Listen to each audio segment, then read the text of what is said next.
नमस्ते दोस्तों, स्वागत है किताब की कहानी पर। आज हम बात करेंगे एक ऐसी किताब की जो आपके पैसे के बारे में सोचने का तरीका पूरी तरह बदल देगी। The psychology of money by Morgan Housel. ये 250 पेज की किताब नहीं बल्कि एक जादुई खजाना है जो बताता है कि पैसा सिर्फ नंबर नहीं बल्कि हमारी सोच और इमोशंस का खेल है। ट्रस्ट मी, इस वीडियो के अंत तक आपकी पैसे की सोच 360 डिग्री बदल जाएगी। ये कोई बोरिंग बुक समरी नहीं है। इसे 1.5x स्पीड पर चलाओ ताकि कम टाइम में सारे पॉइंट्स कवर कर सको। और हाँ, मुझे आपका साथ चाहिए। मैं 5 जबरदस्त लेसन शेयर करूंगा और हर लेसन के बाद एक सवाल पूछूंगा। उसका जवाब कमेंट्स में देना, क्योंकि आपका जवाब बाकी स्टूडेंट्स और लर्नर्स की हेल्प कर सकता है। कोई सही गलत नहीं, बस बिंदास जवाब दो। तो तैयार हो?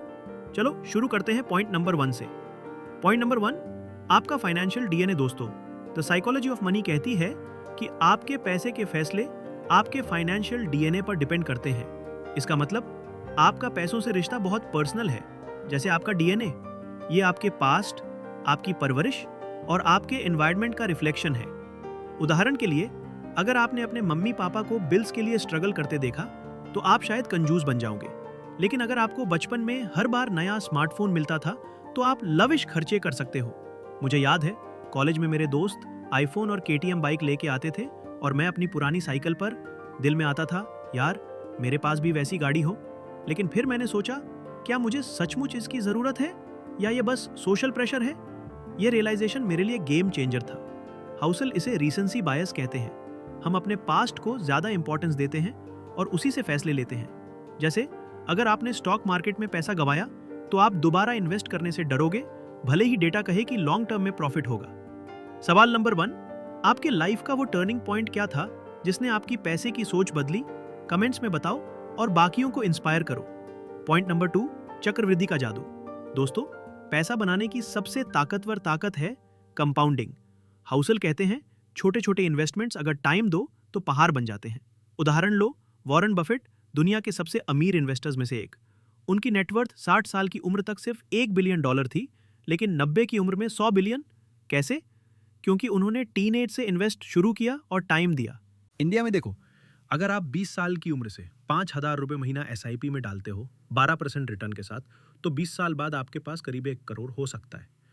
मैंने खुद 1,000 रुपये पर महीना एसआईपी शुरू किया था कॉलेज में, और आज वो छोटा अमाउंट हज़ारों में बदल गया है।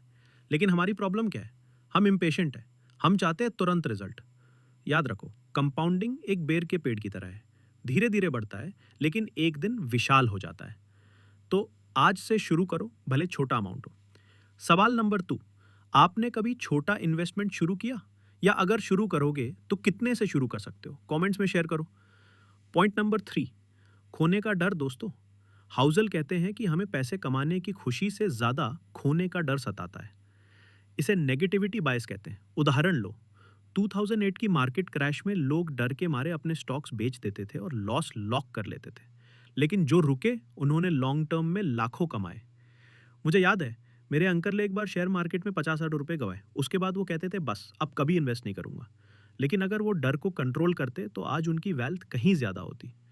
हाउसेल की सलाह है, डर को समझो लेकिन उसे अपने फैसले मत लेने दो। अगली बार जब मार्केट डिप हो तो पूछो, क्या मैं डेटा देख रहा हूँ या इमोशंस? जैसे एसआईपी में डिप के टाइम ज़्यादा यूनिट्स मिलते हैं। ये मौका है, डरने का नहीं। सवाल नंबर 3, आपके लाइफ में कब डर ने आपको इन्वेस्टमेंट से रोका, या आप डर को कैसे कंट्रोल करते हो? कमेंट्स में बताओ। पॉइंट नंबर 4, कब रुकना है। हाउसेल कहते हैं, सबसे बड़ा फाइनेंशियल डेंजर है ये सोचना कि और चाहिए। हम इंडियंस खासकर पड़ोसी की नई गाड़ी या दोस्त का आईफोन देखकर सोचते हैं, मेरे पास भी होना चाहिए। लेकिन हाउसेल कहते हैं, असली खुशी तब है जब आप जानते हो कि आपके लिए इनफ क्या है। उदाहरण लो, मेरे एक दोस्त ने 10 लाख रुपए की कार ईएमआई पर ली, लेकिन हर महीने ईएमआई का स्ट्रेस उसे सोने नहीं देता। वहीं मेरे मम्मी पापा ने छोटा घर लिया, सेविंग्स की, और आज वो कंटेंट है। प्रैक्टिकल टिप, अपने गोल्स डिफाइन करो। जैसे मुझे 5 साल में 10 लाख रुपए घर के लिए चाहिए। फिर उससे ज़्यादा की रेस में मत भागो। असली वेल्थ है piece of mind.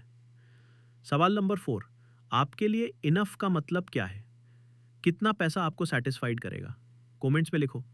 Point number 5, असली दौलत है आज़ादी। दोस्तों, हाउसेल का सबसे बड़ा लेसन है, पैसा कमाने का मकसद है फाइनेंशियल फ्रीडम, यानी वो लाइफ जहां आप अपने टर्म्स पर जी सको, जैसे जॉब छोड़कर अपना बिजनेस शुरू करना या फैमिली के साथ वेकेशन पर जाना बिना ईएमआई के स्ट्रेस के। मुझे याद है मेरे कजन ने 6 महीने की सैलरी बचाकर एक फ्रीडम फंड बनाया। आज वो जॉब में स्ट्रेस नहीं लेता क्योंकि उसे पता है वो कभी भी ब्रेक ले सकता है।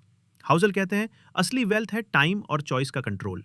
सोशल मीडिया पर लैम्बोर्गिनी देखकर मत भागो, एक साधारण लाइफ जिसमें आप खुश हो वही रियल वेल्थ है।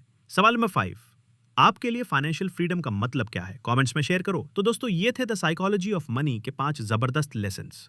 ये किताब सिर्फ पैसे की नहीं बल्कि जिंदगी की सोच बदलने की ताकत रखती है। आपको इनमें से कौन सा लेसन सबसे ज्यादा पसंद आया? कमेंट्स में जरूर बताओ क्योंकि आपका जवाब किसी और को इंस्पायर कर सकता है। अगर आपको ये वीडियो पसंद आया तो लाइक करो, शेयर करो और किताब की कहानी को सब्सक्राइब करो। बेल आइकन दबाओ ताकि अगली बुक समरी मिस ना हो। अगले हफ्ते हम एक और लाइफ चेंजिंग किताब लेकर आएंगे। तब तक छोटे कदम उठाओ और अपनी कहानी को बेहतर बनाओ। नमस्ते।